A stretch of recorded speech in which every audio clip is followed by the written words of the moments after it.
Everyone আসসালামু আলাইকুম, it's me lucky.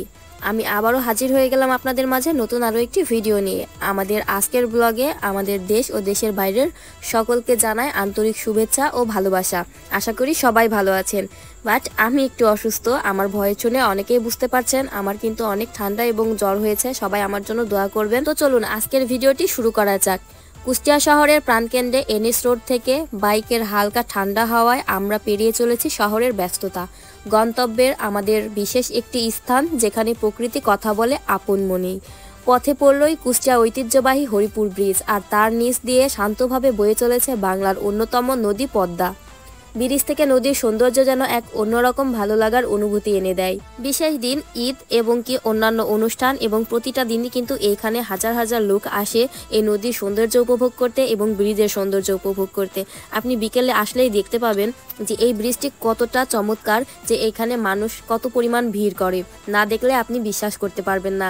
আমিও কিন্তু আমার সুন্দর মুহূর্তগুলো ক্যামেরায় বন্দি করে নিচ্ছিলাম, আর এই ব্রিজের যেই বাতাস হচ্ছিল, এই বাতাস আমাদের কাছে খুবই ভালো লাগছিল।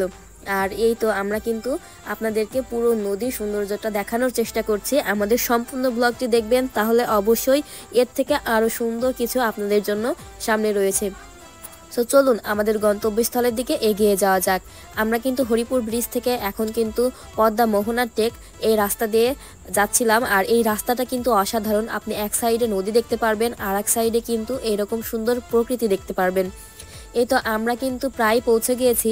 কুষ্টিয়ার বুকে যদি এক টুকরো মিনি কক্সবাজার হয় তাহলে কেমন হয় বলুন তো। আমরা কিন্তু আপনাদের সাথে কথা বলতে বলতে আমাদের মিনি কক্সবাজারের প্রায় কাছেই চলে এসেছি।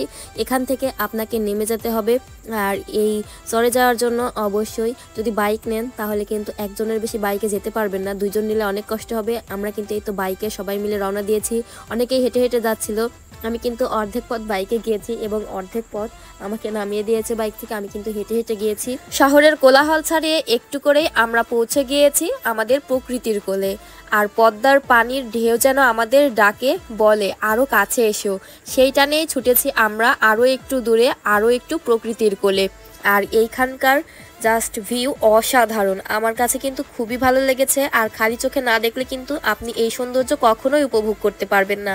আমরা এগিয়ে চলেছি আরো একটি মনোমুগ্ধকর জায়গার দিকে, মোহনার টেক, যাকে ভালোবেসে অনেকেই বলে মিনি কক্সবাজার। এই মিনি কক্সবাজার বলার কারণ কি জানেন? মোহনার নদী আর আকাশ এক হয়ে গেছে। দূর থেকে মনে হয় যেন সমুদ্রের কোল ঘেঁষে দাঁড়িয়ে আছি।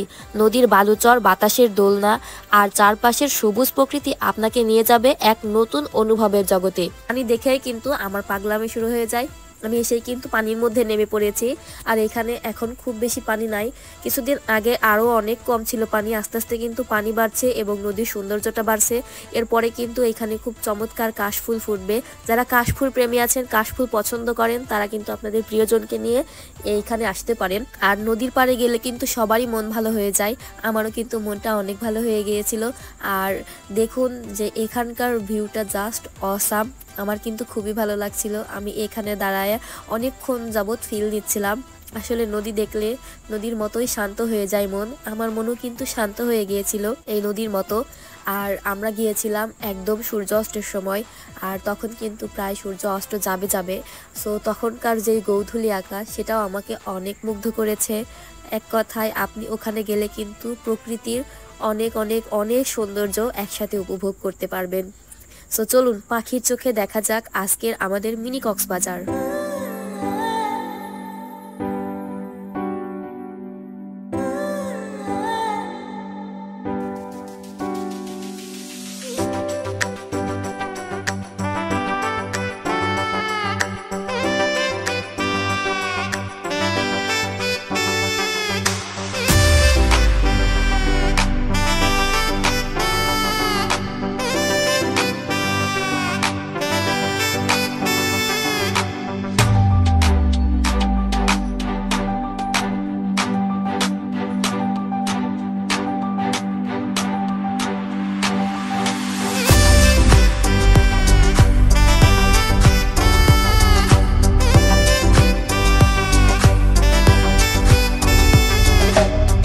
এই প্রাকৃতিক সৌন্দর্য দেখতে দেখতেই কিন্তু আজকে আপনাদের থেকে বিদায় নিতে যাচ্ছি।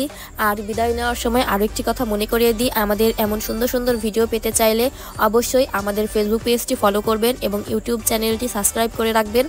আর সকলেই ভালো থাকবেন, সুস্থ থাকবেন এবং আমাদের জন্য বেশি বেশি দোয়া করবেন। সো আজকের মতো আপনাদের কাছ থেকে বিদায় নিচ্ছি। আর এই মিনি কক্সবাজারের ব্লগটি আপনাদের কাছে কেমন লেগেছে অবশ্যই জানাবেন। সো আল্লাহ হাফেজ।